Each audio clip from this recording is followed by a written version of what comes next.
Doing well for many weeks. It's only been the last two. 3. No. I've sent you that link today 3 times now, at least. Okay. Thank you. All right. Well, good morning, all. I think are we past 10 o'clock? Yeah. Okay. Well, first I want to thank Michelle and Nadine and the rest of the people that helped put that fun day together on Sunday, and whoever was in charge of the weather. Thank you very much. That worked out very well. And thanks to everybody who participated, came by and enjoyed. It was great seeing everybody and reconnecting with some people. So thank you for putting that together. It was a great idea and well done. So what are you guys seeing out there with regards to the marketplace? I know it's only been a week, but there's some trends that are changing. Picking up. I had 3 new Yeah. buyers reach out in the last week. Yeah. If you've been communicating with people, then absolutely what's happening is those those relationships you started building months ago, or even past clients that you've had in your database for years and you've been keeping in touch with, who have said, yeah, maybe a couple of years, what we're seeing and what I'm hearing from other brokers, and not just locally.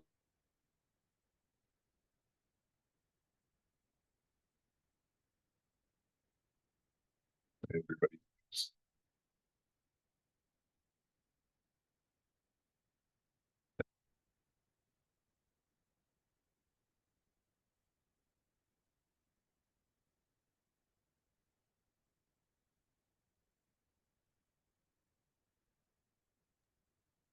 Is it just me or did he freeze? I think maybe the Him. meeting stopped. It's him because I'm hearing you guys. Yeah. Yeah, he froze. Oh, there's Just Julie. think it said that I was just going through my connection. Like, where is he? Yeah, I think it's a problem on their end. How's everybody today? Okay. Pretty good. Yeah. It was really nice seeing everybody on the weekend. It really was. It was a nice day. It's a nice sense of just like family. Yeah. Yeah. I went to Sarah Milliken that night. I whipped downtown and went to that. That was really fun. Was it? Did you see Busy your day. client guy there? What's that? Did you see like your potential client guy there? Is that the one that you were I going to- didn't. No. I did not see him there. Oh, okay. But Yeah, my wife went there as well with her friends. You see my coffee mug? Oh, nice. I recognize that mug. Yeah, it's not the one I broke when I fell over my dog. I broke one of my other ones, but I still have my out there mug. See, I got your back, Nancy. Yep. I know you always do. How was your Christian Island tour? Unfruitful. Well, Wow. I shouldn't say that. I narrowed it down to the property she wants, but that's very hard to find on Christian Island. She wants to be direct waterfront, and there's 30 properties like that up there, and they don't come for the market very quickly. So most of them have like a walk-to road down to the water. It's about 500 feet long at most to the big beach. So that way there's more cottages that can share the beach. But she wants one of those 30 that front on the beach. It's like, well, good luck. Yeah. But I picked up a listing appointment for Friday in Kearney. oh, good. Yeah, off of Google. Here I am, gonna There pound you go. everybody again. So I've got a listing appointment on Friday at 11 in Kearney. Highway 518. They're having a hard time today, aren't they? They must be, because this is like a long time for them to not get back. Did you realize they've lost us, right? Well, I'm sure at this point they would have. I can't see them still talking, not getting a response. It's like when you're on a cell phone call and you're just like, "Da-da-da-da-da-da-da-da," and the other person's not answering, you're like, oh, Yeah. Hello. where did I leave off? Yeah.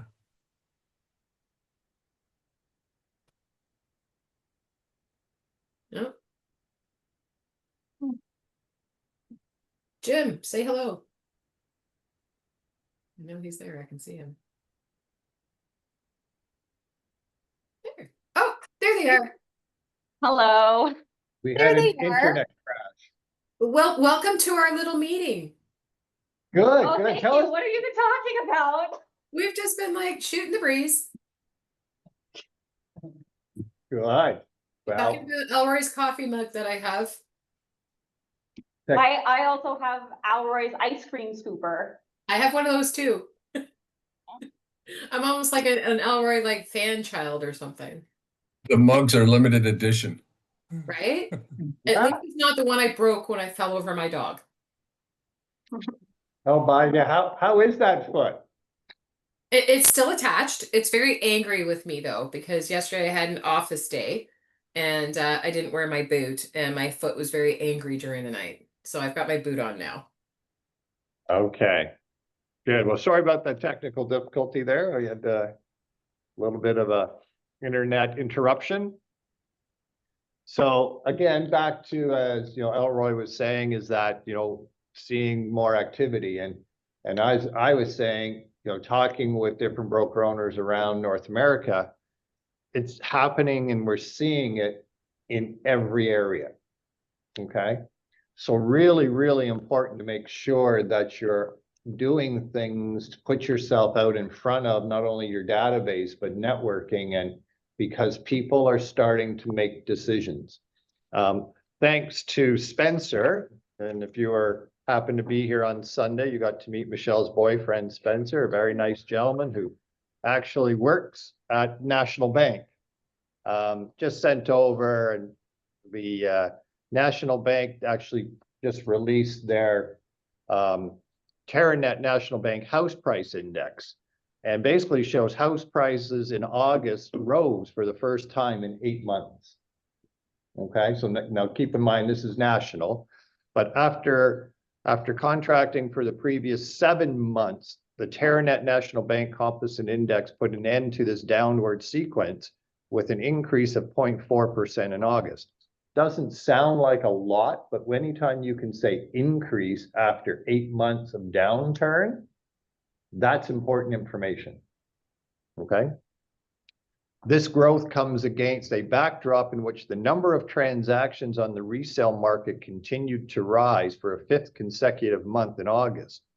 In particular, the very soft market conditions observed in Ontario tightened somewhat with the recent pickup in transactions, allowing prices to rise during the month in Toronto, Hamilton, Ottawa, Gatineau.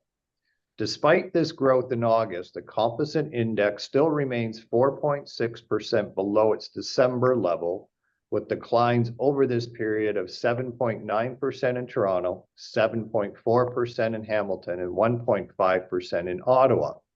It's interesting, the Ottawa stats, because every time we ask Steve what's going on in that Ottawa area, he says, you know, it's a very consistent marketplace.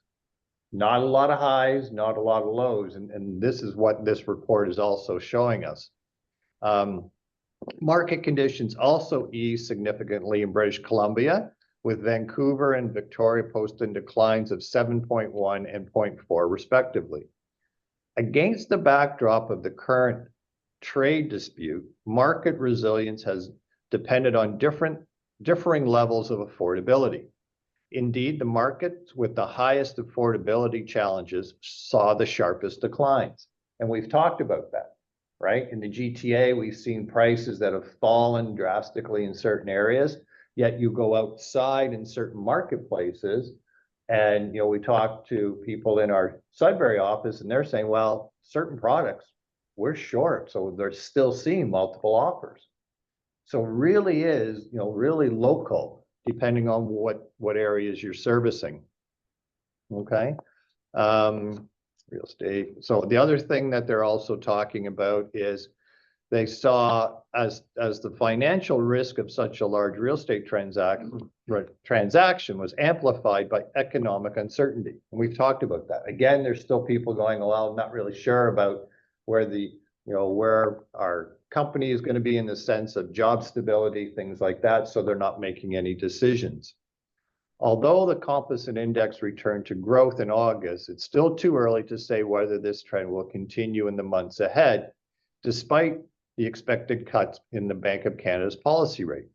Continuing uncertainty, moderating population growth, the risk of persistently high long-term interest rates, and a potentially further deterioration in the labor market will continue to weigh on the housing market. So still points that they've been covering over the last, let's call it a year and a bit, but that showing activity-wise, we're seeing more activity through transactions in the office.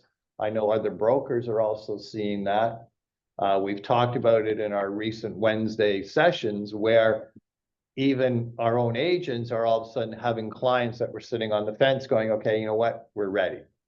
So really important to get out there in front of the consumers, either that be open houses, either be community events, either be networking and just going and popping by and seeing your database. So really important that you're out there because there is a trend that's changing. And yes, they're reporting this in August, but I can tell you there's been some really good activity in September. Once school got back, people got back into the city, just as we predicted, we're seeing more activity in all aspects of it. Okay. Like even, we have a company that is called Whitehall, and it's a basically co-share workspace. Literally the week after September, once people were back in the city, we had 6 new people walk in looking to rent space for their small business. Okay. Didn't see any of that activity over the summer. So even companies that are outside, let's call it the traditional real estate side, are seeing where people are making decisions to move forward.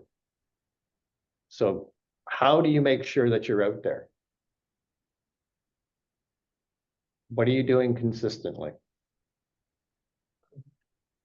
Connect with your client. Connect with your clients is obviously one we always talk about. Okay. They comment something, you comment back. Yeah, important to make sure your social media stuff is current. Not just posting. Right. But connect. Renewed information. Say something, reply. Right. Engagement, it creates engagement. You got to make sure you engage. Now, on the social media side, I know, Julie, when we were chatting, you said through your website, the new Lofty website, you got a lead, but it came through realtor.ca and populated right into your site. Yeah, I wasn't aware that when you connect everything that everything would just come through Lofty. And so I got a notification, much like a website lead, which I've never really gotten any good ones, but it came straight from realtor.ca. I got a couple, two, I think, which was great. Yeah, one responded to, and actually I looked up their names, I found their property, and I might have somebody for that property, and I keep reaching out and they're just stonewalling me, like they're not responding, but the other guy I've been talking to, so Good. I think Lofty has probably more features in it that I'm aware of. This is one of the things I've been trying to do this week is to catch up on that. Good. Well, I think we have a session tomorrow, Michelle. We do have a session tomorrow at 10 a.m. It's a webinar. Not for Lofty. Not- This is nope. for realtor.ca and how to enhance it. Is that? Oh, Yeah. So it's her name's Lynn. She works for Korea, and she's going to be joining us tomorrow at 10 a.m. via webinar Zoom link, and just teaching us all the tech tools that come with realtor.ca. I know that Herb talks a lot about using the video bio on realtor.ca, to kind of stand out. You can post a YouTube link on your realtor.ca profile. That's a video just talking about who you are. But there's a ton of other tools as well. So I think it's going to be really important to be on there, especially if, you know, leads are coming in through realtor.ca. You want to make sure that you're using this platform to the best of its ability. Good, then thank you for setting that up. Other trend. Where's the link to Go that? ahead. I think I missed the details on how to connect to that. Did you email it? Okay, yeah, I'll be sending it out again this week. I just sent it out to our region this morning because everyone else is invited as well. And then you guys will receive it later today. So it'll be there.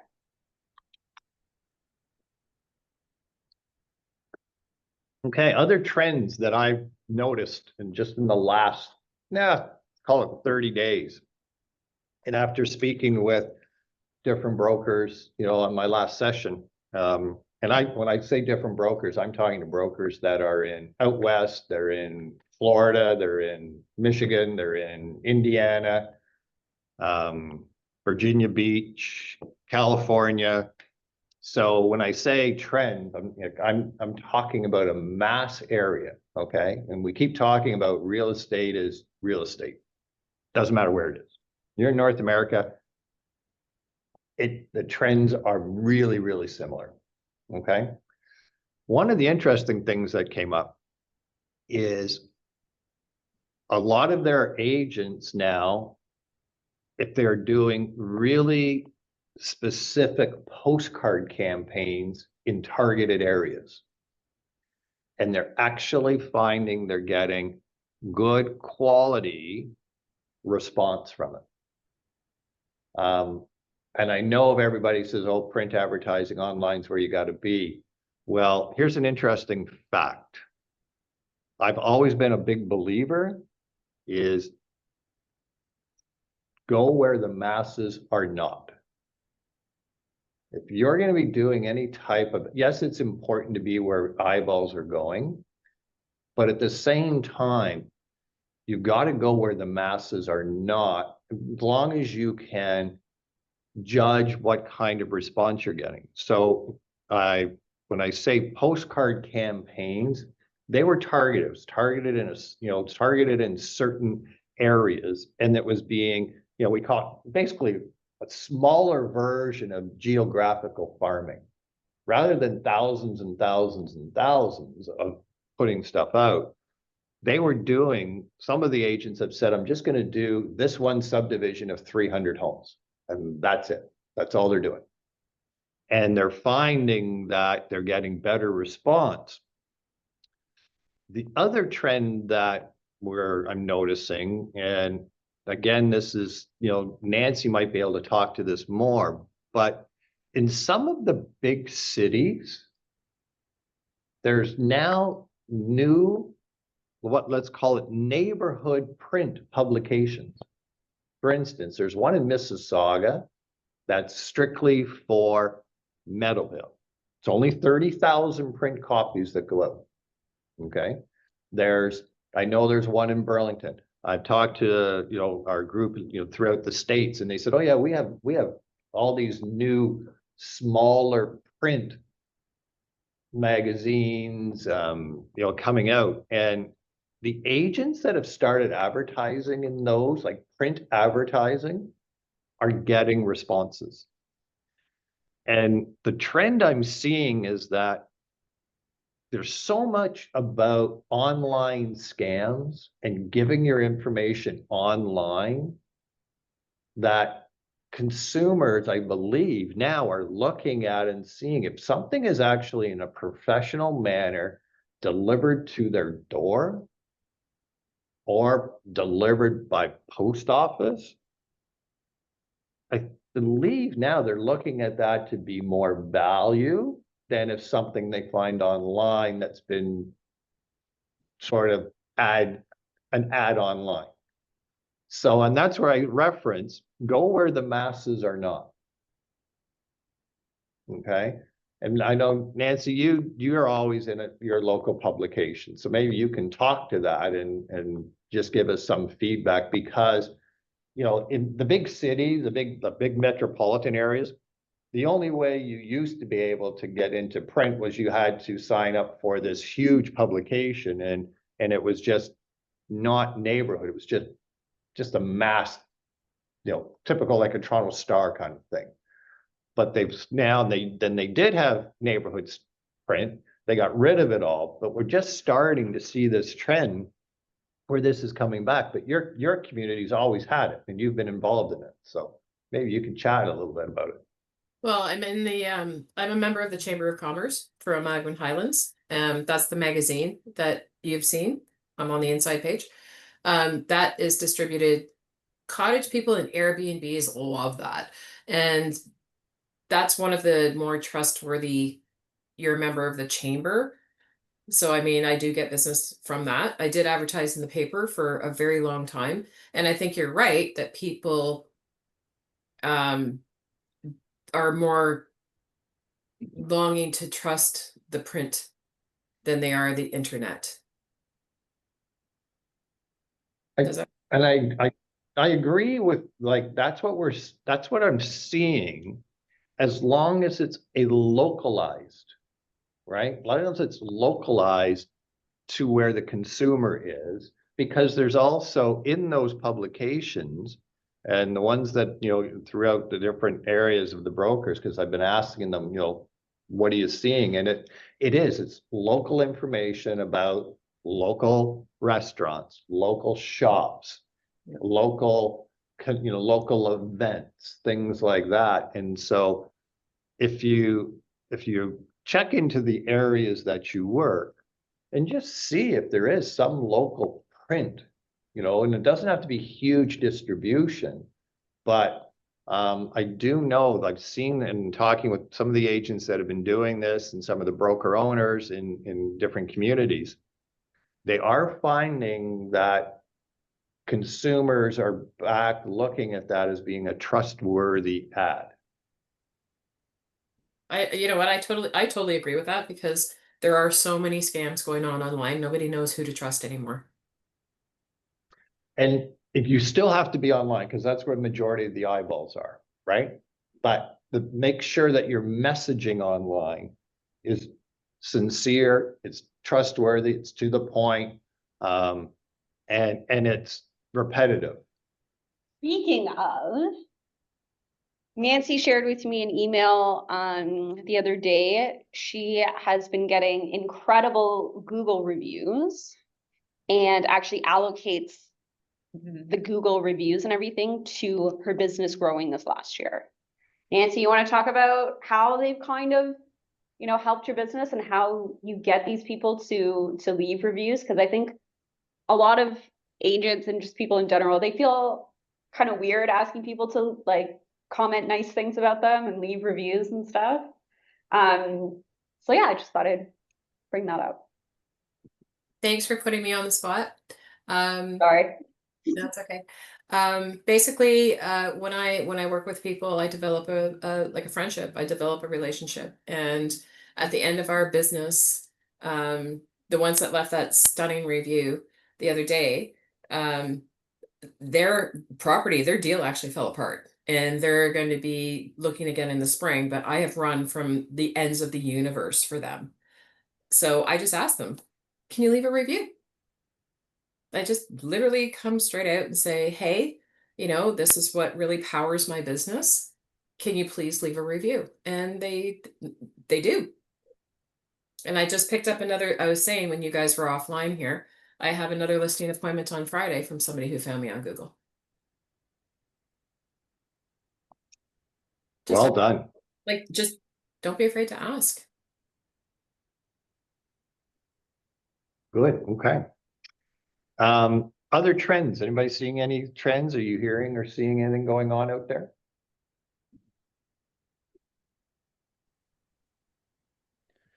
I mean, I see, Scott, sellers are getting like a little bit tougher with their prices also, I think, because if their price is right and property is nice, I think, because I had a buyer for North Bay property duplex listed for like 450. And then it was like, yeah, there's negotiation room, but they weren't budging. Like we ended up going back and forth and, just to make the deal happen. But they were tougher on, sticking to price, and they were having like a lot of viewings. So that's why I think because viewings are more, they think somebody's gonna come up with the number they're looking for. If the price is right, the property is right. I think the sellers are getting a little bit tougher to kind of, bring whatever offer you can type of thing. That's my feedback. And, and I agree, we are seeing where as activity increases, which we are, the reports are showing, then it's not so much the issue that they're seeing activity, but they're also seeing sold signs. They're also seeing sold signs, Correct. right? Yeah. And so consumers, and it works both ways. And this is really important to point out to any of your buyers is that, hey, the properties that we were looking at, well, this one sold, that one sold, right?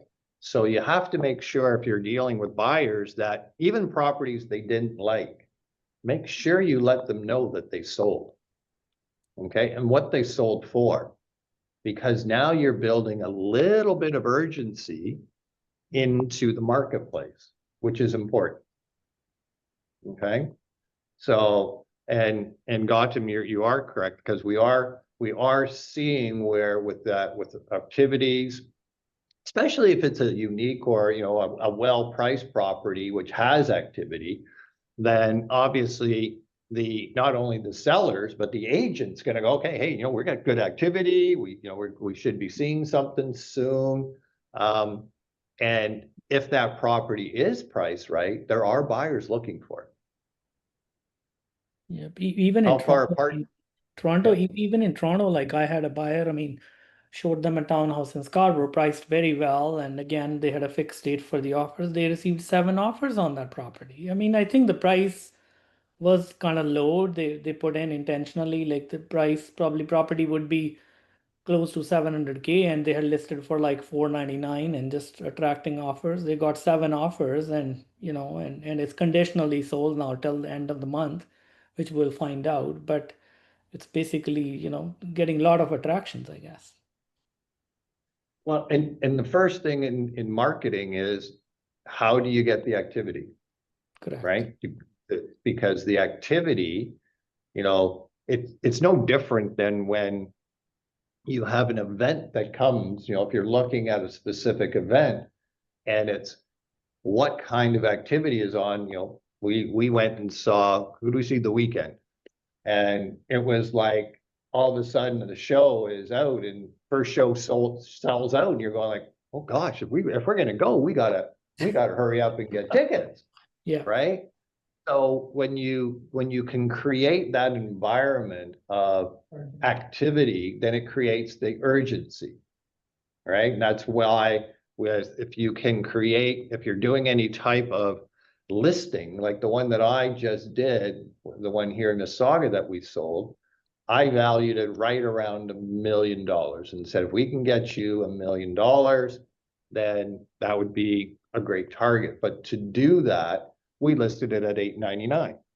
Yeah. We ended up with 3 offers. It ended up selling for $1,050,000. Okay. And interestingly is that all the offers were above asking. So it tells us where the market was. 2 of them were really close. One of them, the people that actually had missed out on another house in the neighborhood. So then they missed out. So now it became, this one was in their price range, even though it needed updating. Anything that was updated is, $200,000 or $300,000 more.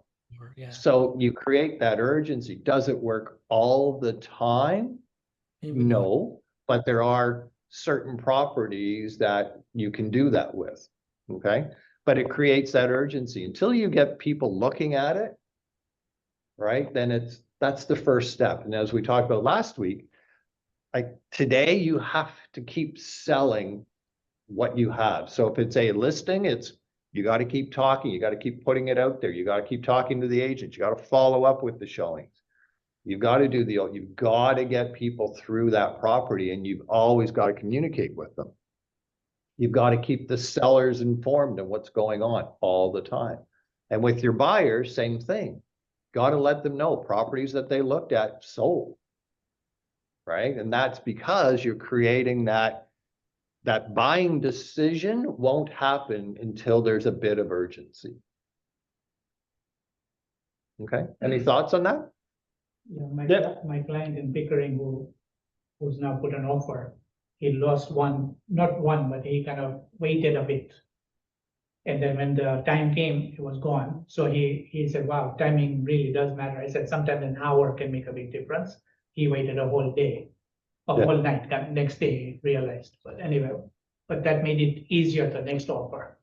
It made it easier for the next offer. They realize the value, yes, it's worth my, paying a little more and get what we want. Rather than. And that's where the market is, right now. That's why it's important to relay that to the consumer, because we're seeing it live, right? We are living this daily. The consumer isn't going to hear about this until somebody posts about it or writes about it. So you know what you're seeing. We're talking about it. We're living it. So you should be the one putting that information out. Don't wait for it to come from CREA or RIA, TREB. You're seeing it now. And you can do it in a story format. You can just say, hey, just want to bring you up to date on what's happening in our brokerage. This is the activity we're seeing. Here's a story about this particular, buyer we had. Thought they had time that they could wait. Well, they waited 24 hours and the property sold. Right? So let's not have that happen to you as a buyer. You could basically say, reach out to me, connect with me so I can give you the up-to-date trends happening now. Don't wait to hear from reports or I'm living it. Right? So make sure that you're doing that, because that's the information consumers are looking for. Some consumers are going to pick that up going, what do you mean? How can 24 hours miss out on a deal? Yeah, it happens. I had an agent call me after the one I sold for $1,050,000. She said, well, my buyer would have paid that, but he didn't want to compete. Well, if you didn't want to compete, I always tell the buyer agent to put the best you can. Yeah. You don't have to go back and forth. If you're best and you lose it, then it's done. That's right. right? I can Yeah, say Julia? that one of the things I've noticed is people are posting and offer dates are coming and going, and then 2 days later it's sold. It's Yes.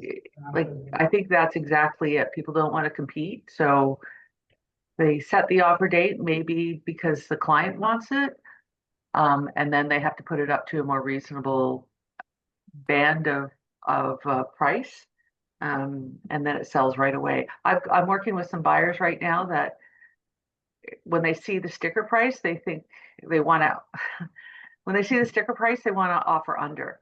So there was one house in particular at the Shops at Dunn Mills. It was listed for $999, and I said nothing on that street has sold for under $2 million in years. And I said, how would you like me to go in and represent you an offer on this property? And they said, oh, we would definitely go in under asking. I give them the comps and they still have it in their head that it's under. So when it doesn't sell, and this one did sell, because it's Shops at Dunn Mills, but they're still not, they're reading the news headlines and then so I had to pick up the phone and say, this is the importance of working with somebody like me who will give you accurate pricing. So, yeah.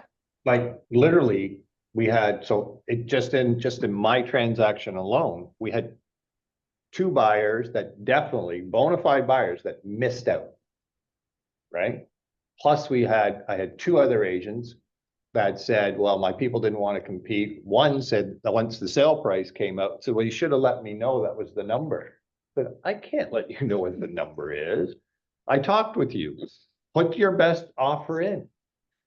You asked where I thought the value was, but So those are the kind of stories, like, you know, like Gautam just said, like there were 7 offers on a property. That's the kind of information you should be putting out there to consumers and just say, yeah, you're going to read about this soon, but I'm telling you what's happening now. Okay. And it creates that little bit of urgency. It also shows that you're involved in the business, right?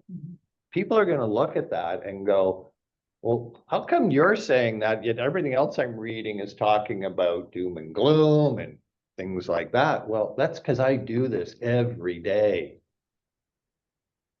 right? And really important to let them know that you're in the market every day, looking at what's going on, what trends are happening, what are we seeing?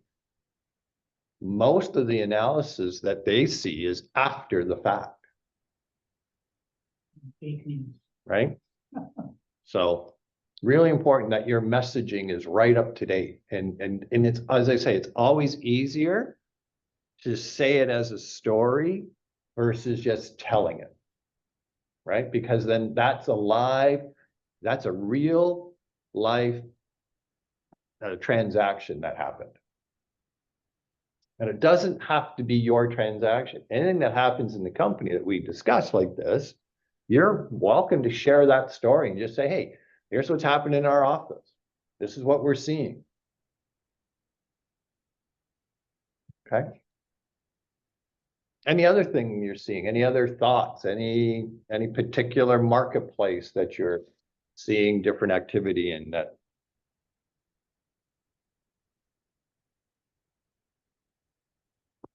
Elroy, you still seeing last week you were talking about where people are starting to look at buying waterfront or trying to get ahead of next spring? Yeah, definitely seeing some of that. I mean, 3 buyers reached out in the last week and they're all kind of looking for the same type of property. You know, budgets on a couple are a little unrealistic. They're a little on the low side, but they'll see it quick enough when they start showing them solds. Right. Okay.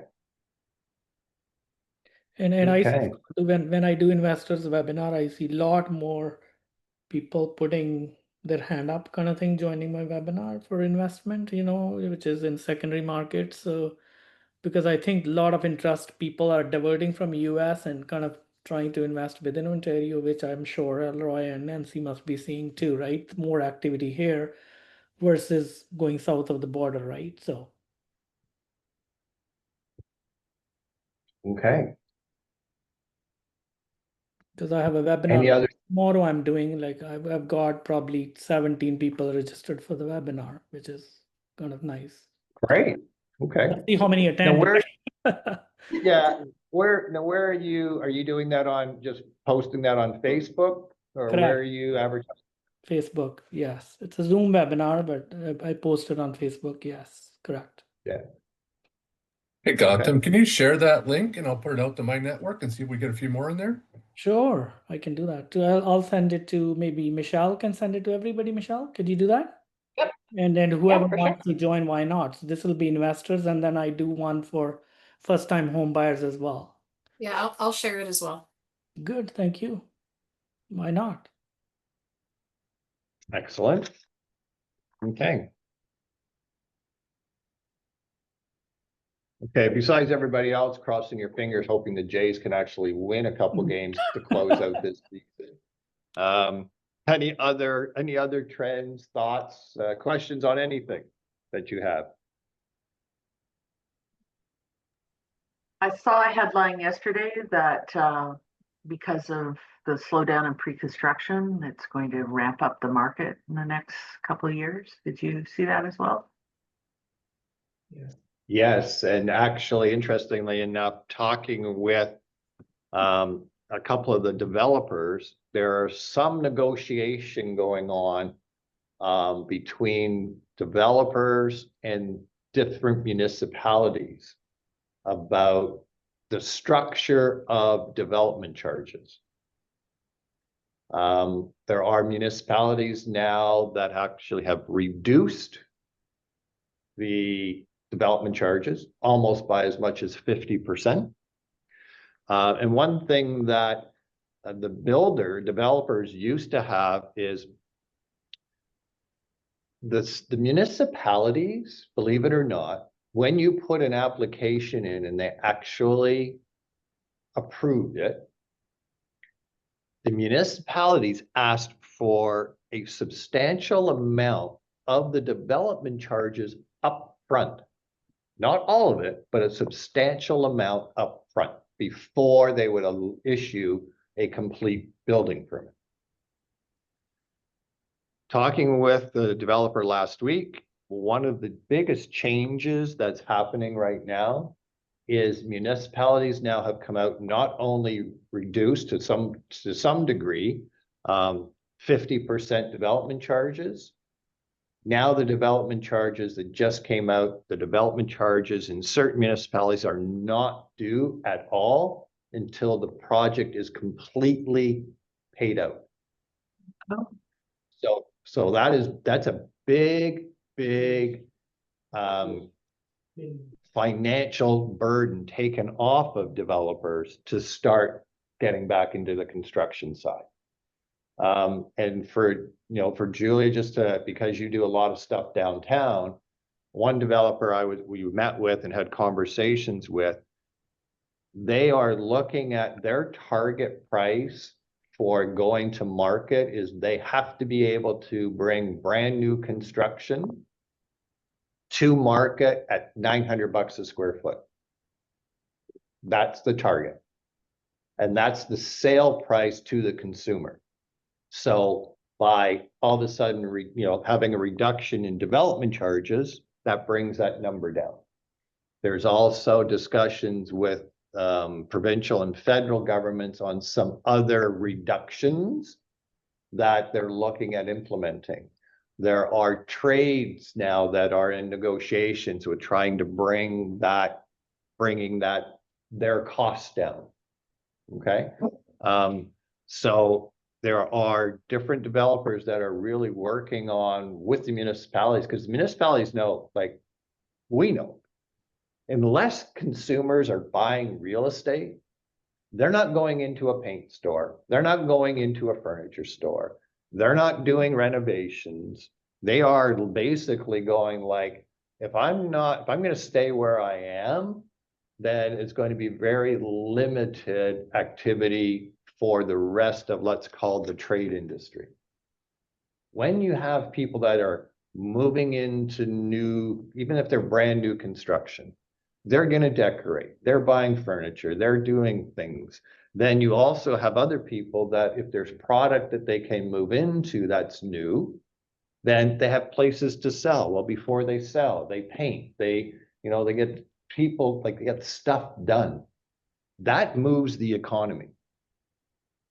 Okay, so it's really important for all aspects of government. And there, as much as a year ago, year and a half ago, they were saying, oh, no, that's just the marketplace, just the marketplace.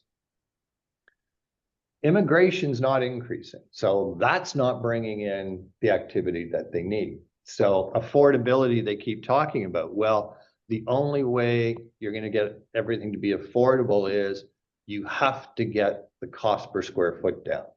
So developers are really working well with certain municipalities, and one of them is Peel. Peel has actually been one of the first to reduce the development charges, delay the payment of development charges until the end of the project instead of in the beginning. So a lot of this is really where the target is, that $900 per square foot.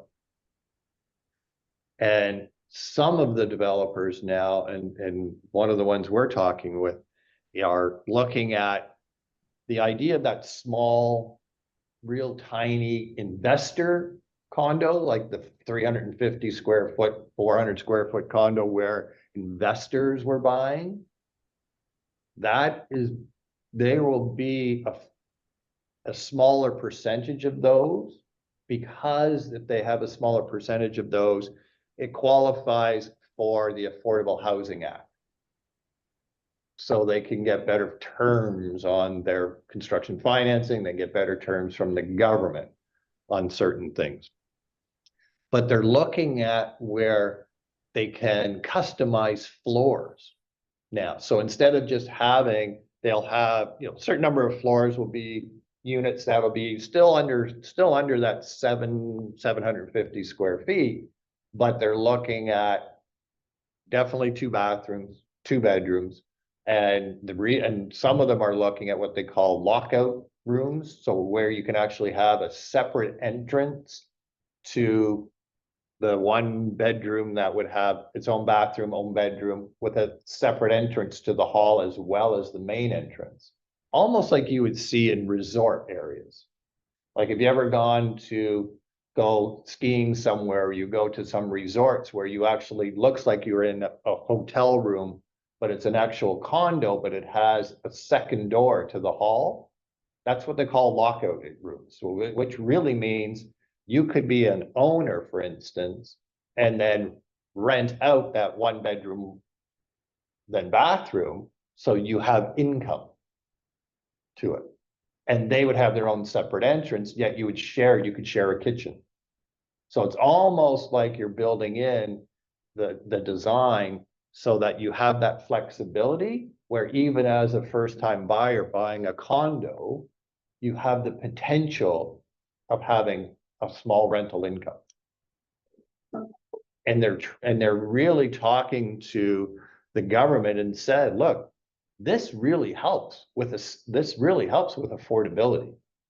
So now if you get the square footage down, cost down, you build in a design that a consumer who buys that can actually live in part of it, rent out part of it, because it has this lockout ability, then it really brings in that affordability.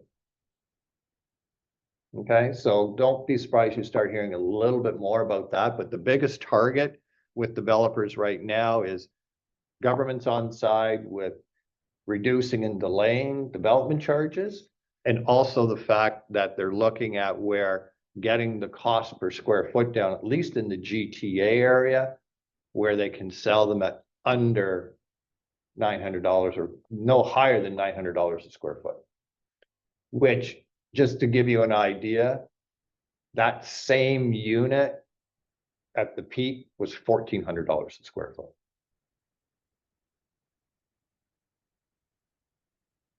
So that's another trend that we're seeing. So to add to that, Scott, interesting. I know of one municipality up here in the north that is looking at allowing multiple freehold buildings on a property and being all serviced by the same septic and water system to help reduce the cost of building these homes. I'm like, oh, that's clever, because right now, if you build a cottage, it's going to be 50 grand for a well and a septic, easy. But if you have 3 buildings or 4 buildings and you split that cost, it drops your overhead cost down quite a bit. They're actively looking at it right now. Well, and they have to, because it's all about the cost. And that's good. That's great to hear, because there's been a lot of pushback on anything like that. So.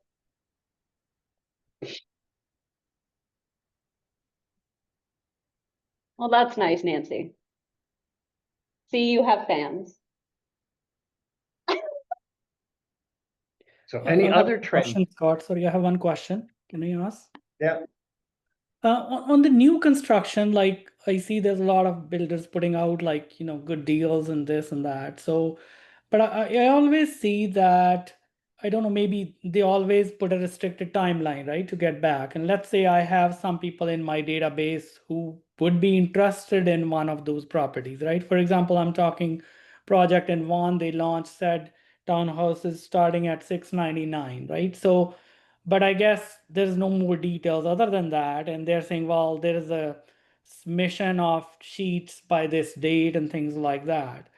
So they don't release like full details. I mean, of course, we've got access to their broker portal where they've got the videos, the floor plans, and all that stuff. But I guess always they time it in a way that you get only like few days, like literally maybe less than a week's time. Like, is there a better way to, if I want to kind of advertise that to my clients, but I don't have full details of the project either? I mean, is there a I mean, better way to do that? I mean, is what I'm asking. Sorry. Unfortunately, what happens is the one thing is that you have to be consistently in touch with Okay. the sales representatives or those developers. Even Okay. when they don't have projects, you have to build a relationship with them. Okay. Okay? Got it. Because if you don't build that relationship, you're not on their top 100 or top 1,000 realtors. Right? So when and literally I'll tell you exactly what the conversation I had with the developer last week. We were talking about, okay, if we can get the pricing, if you can get the pricing at this number, below 900 a square foot, with a certain layout, he said, first thing we do, he says, we're going to take that information and we send it out to our top 50 realtors that we deal with all the time. And we get them to bounce it off their group of investors, buyers. So we actually do our own internal market research. Okay. So if you're not building those relationships with those builders, then you're not going to be in that realm of being able to have that little bit more of insight. Okay. So yes, it's good that the builders are letting you have the opportunity of having that broker portal, but you need to be also communicating with, in that particular case, you need to be consistently communicating with your own database about educating them on, this is what we're starting to see. We're seeing where builders are having special releases. We're hearing about, pricing and the other thing you're getting is some builders are packaging together a release of inventory that's already ready to move into. So they're actually taking outstanding inventory, packaging it as if it's a new phase 5 or phase 4 release. But what it is, it's inventory that they either got back, didn't close, and so now they're releasing it as a different phase, or and you'll find that they'll be going better pricing for immediate occupancy. Correct. Okay.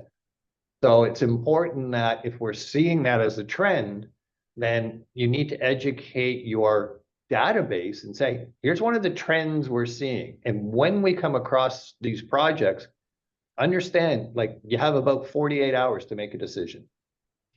Got it. So that you're not giving them that information and they're going like, oh, the way the market is, I'll wait a couple weeks, see what happens. You have to educate them beforehand and give them what the expectations are. So when you present them with a project, you can say, look, this is why. And I'll share exactly the conversation I had last week.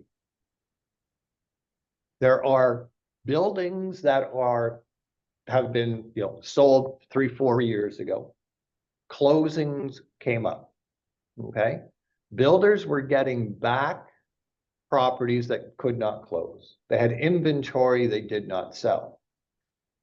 And the question I asked was, well, why can't you then, you got the deposit from the original buyer, why can't you then sell that unit at a reduced rate? Because it's back in your inventory. They said one of the issues is that as a developer, as a builder, you've sold majority of the building. You're now in the phase where you're doing final registration. If we go out and we sell one of these units at a discounted price, the other closings that have not happened yet get penalized because the mortgage companies are taking the most recent sale. And that most recent sale is the discounted sale from the builder. So they will not discount any type of sales until the whole building has all the buyers that are scheduled to close have closed. Once all those units have been closed, there's no fear then of them not being able to close because of a lower appraisal. Then the builders then are taking their inventory and they're going, okay, we can now clear out this inventory. And they can clear it out at a lower value because there's no issue with a finance company coming back on a particular one you've already sold and saying, well, the appraisal came in low because the builders are selling these units. So now what's happening is, and then getting back to the relationship with the builders, is they're now going to the agents, let's say, and going, okay, we have 10 units left, and here's special pricing for these units. And now that the building has been completely closed out from the third party buyers, now the builder's in a position where it's not going to hurt. It's not going to affect the closing of the other ones. Okay. So by having that relationship, I do know of agents that all of a sudden are going, hey, this particular builder just sent me out the list of these products, the list of their existing inventory. And this is where that magic number of 900 came about. In certain buildings in Toronto that were selling for $1,350, $1,400 a square foot, the builders cleared out about 10 of the units at $900 a square foot. Got it. Okay. They offer like other kind of incentives, right? Rather than reducing price, right? Sometimes like you see Right.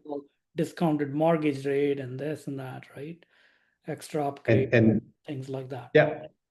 And they'll do that up until the point where all of the third arm length closings have closed. And now if there's no other closings due by, let's call it arm's length third parties, now they're in a position where internally they can go, they'll just put it out to their realtors they have a relationship with and say, here's our outstanding inventory, special pricing, special commission rates. Okay. So that's why it's important now. We're starting to see that trend as a one of, like if you're only dealing with the builder and you're selling one of unit here and a one of unit there, or you can't display that you have a database of buyers looking for that. Unfortunately, they don't put you in the realm. Julia? Yeah, I spent a couple years trying to get on these builder lists to get units for people, and they have no interest in a realtor like me. They want somebody that's got reach that can do 10 or 15 units in a pop, even with one client, just so they can sell the paper later. Do you think a market like this will push to a different way of selling pre-construction, perhaps making it more of a market versus, because I mean, it's a struggle to get units if somebody wants to be in a building. If you're only representing one or two people, you just can't. So you lose your client over it. And do you think that there's a future to having a more open market on pre-construction? Maybe on MLS having, I mean, they're not allowed to list paper on MLS. So how do you find out about them? I think there's a lot of opportunity lost in the fact that it's such a secret marketplace. And given the fact I spent so many years trying to go to these meetings, get on lists, and, I just don't do the volume for them to give me the time of day. So I find it a little irritating because yeah, well, but you're absolutely right, Julia. The issue is that majority over the last 10 years, majority of the projects were sold strictly to investors. Okay. The discussions I've been having and why, you heard me talk about a change in design, the flexibility of design, is developers know that their target isn't the investor anymore right now. It's the end user. So with that in mind, they're going to reach out to more realtors, because even in their pool of agents that they deal with, most of those agents were dealing with foreign investors. Yeah. Okay. So even talking with the developers, they know their target of end user is going to take longer to sell out to that 70%. Okay. It's going to mean that they're going to have to reach out to more realtors. So to answer your question, Julie, yes, they are looking at marketing it differently, but they're still looking to have realtors or teams of realtors that can say, in our database, we have this many clients. And that's all they're looking at, is trying, how do we get to as many consumers as possible? And so if you're a team or if you're an individual and you can show that in your database, I have this many clients, and they don't have to be all investors. It's just a matter of how can you put yourself in front of possibility of an end user.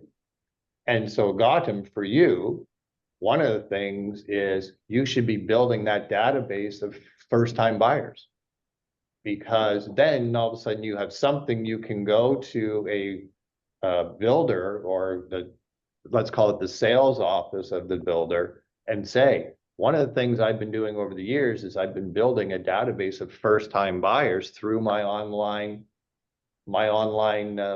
sessions.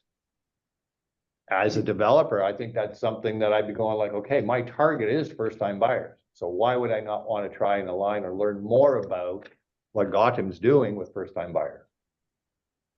Got it. Yeah, good point there, Scott. But all of the different, I say all, like 4 or 5 of them that I've been talking with, all of them know that the target, until the government says foreign investors are back in, that is going to help a bit. But the issue is that investors are not looking at buying those small units anymore, because there is no rental pool for them. Tenants right now are looking for a little bit more space than the original 350 square feet, 400 square feet.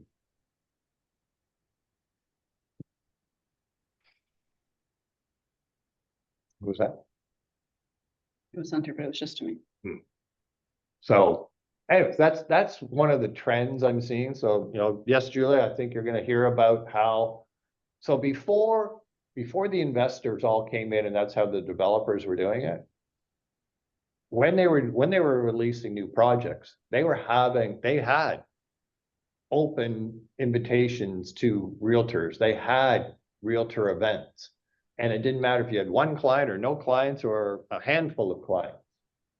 They would talk to you about, because they're looking and know that what used to be selling out a building to an investor in 30 or 60 days, they're anticipating it could be 18 months of marketing before they hit 70% sales of end users. I went Yeah, to Julie? loads of those events where, everybody gets dressed up and eats canapes. But Yeah. it was the only way you could, I'm not kidding. It was the only way to get floor plans. I have a box this big of floor plans for entire buildings, because it was the only way to get them. And now they'll email them out sometimes, but you don't get all of them. You only get the unsolds. It was the only way to get a full building. So, there's many buildings downtown that I went to the shows for. I can at least go into my book and copy out the floor plan for a specific unit. But you still didn't get inventory. So anyway. And you won't get individual inventory based on what I'm being told. So even like before, what was happening is buildings, the developers, to hit that 70% when it was the investors, they were going to, let's call 20 different realtors for their project but those 20 different realtors were gonna probably sell out the building because they had all their investors. Like they were selling 30 and 40 units at a time.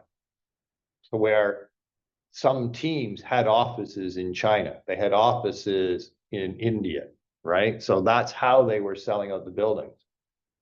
The developers we've been talking with, they do not see that as the next trend right now. So for the next projects, it's going to be more traditional marketing, really relying on first-time buyers, really relying on the realtor community. So it will go back to what we used to see when, you know, the new condo projects first came out, because originally years ago, why would you want to buy a condo? They never go up in price, and maintenance fees and the uncertainties, and well, I should have bought everything I went and saw. But at the same time now, they know that trend is changing. It's going to be a much longer sales cycle. And they know that they're going to need, you know, a lot of realtor help. So. Okay. Any other questions, thoughts about anything? Good topics. Thank you.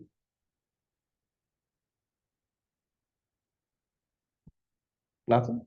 Well, one thing before we close off for the day, I want to bring back the social media power hours. We did a session a couple of years ago. It was 6 weeks. Once a week, we'd get together for an hour, go through social media. There's been a ton of changes on social media, how it works, the fact that hashtags are no longer really useful. So there's a lot to talk about. So I want to do it again. But I need to know from you guys what works better. I have 3 options. I replace the midweek mastery for 6 weeks and I do it Wednesday at 10 a.m. Or I add it on Tuesdays. So we would meet Tuesdays, Wednesdays. And at Tuesdays, I can either do 10 a.m. or 1 p.m. So first and foremost, would you rather have 2 sessions a week? One for social media and one for the, like, talking about the real estate market and that? Or do you just want to do 6 weeks of social media and then get back to talking about the market? I think 2 meetings for me, Tuesday at 10 a.m. Tuesday, 10 a.m. I would agree. 2 meetings, Tuesday. Tuesday, 10 a.m. Yeah, absolutely. Tuesday, 10 a.m. Gautam, you're saying Thursday, Friday. Julia, you're saying 2 meetings a week. Hunter saying Wednesdays. Okay, this is good. I am going to put a poll in our Facebook group and everything like that, because I want everyone to obviously have a say. But I was kind of hoping we'd be able to do the 2 a week. I think it's important that we have the Wednesday session dedicated to the real estate market and the trends and everything like that. And then social media is very specific. So the people that, you know, maybe don't want to participate in that still participate in the Wednesday session. Yeah, Nance. And I think the 10 a.m. is good because 1 o'clock is really awkward if you're booking appointments to see people. Like, it's like right dead in the middle of the day, and it's hard to work around 1 o'clock. Yeah. So Okay, good. 10 o'clock is better. Okay, perfect. I will check the chat. Thursday, Friday, 10 a.m. Okay. All right. Thanks, guys. Okay, well, good information again today. Thanks everybody for sharing and bringing, you know, seeing what's going on there. And again, keep in mind, we're seeing it firsthand, okay? So make sure you're out there letting the consumers know what you're seeing, tell the stories, be ahead of everybody else, right? What do we say? Go where the masses are not. All right. Have a great rest of your day. Go Jays, go. Thank you.